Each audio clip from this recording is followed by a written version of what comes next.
Mom, Yorgos is being weird again. Let's talk about Bugonia. I've honestly come to the conclusion that I realize that Yorgos Lanthimos is not a director for me particularly. It's not because he's weird or that his movies are out there, but his style is kind of bizarre and kind of gross in a sense. His movies always feel kind of dirty, and some of his concepts don't always pan out like he thinks it does. But that's not to take away from what a visionary director he really is. He's very deliberate and fascinating in what the stories that he tries to tell, and I can almost always respect it. um I'm not the biggest fan of Poor Things or The Favorite, but I do think those are some visionary movies with great performances and strong female characters as well.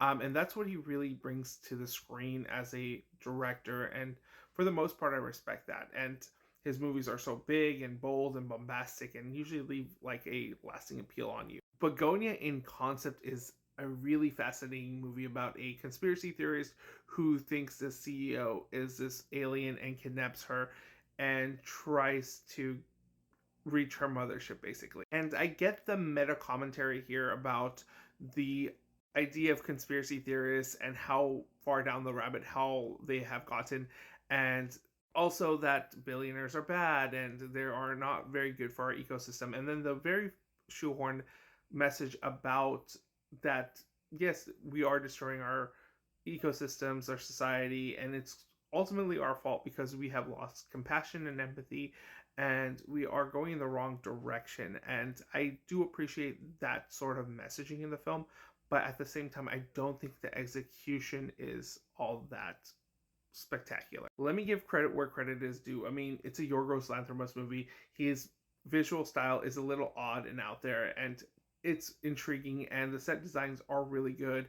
The costumes and the performances, Emma Stone's performance is incredible, as well as Jesse Plemons. I think Jesse Plemons is the best part of the film, as this conspiracy theorist, and you see his breakdown, and he eats up every scene that he's in. And what other, I really do like the score in this film. I do generally enjoy it. It's a very bombastic, so a little derivative of some stuff that Poor Things does, but it worked. Now, some of the lesser things in the film, I do think that the movie is a tad repetitive. I feel like it's a concept that could have been worked into an hour and a half movie, and actually even shorter than that, and it would have worked a lot tighter and better. But we get into some repetitive moments in the film. There are lulls, but then there's some really genuinely great comedic moments in the film. It's an ebb and flow in this film where some parts are really good and really great, like well directed and performed, and the timing and the humor and everything is just so good. And then you get into some lull parts where it kind of drags and kind of goes on, and then you're back again. And yeah, overall it's an okay, like it's a solid movie. I think it's a solid movie.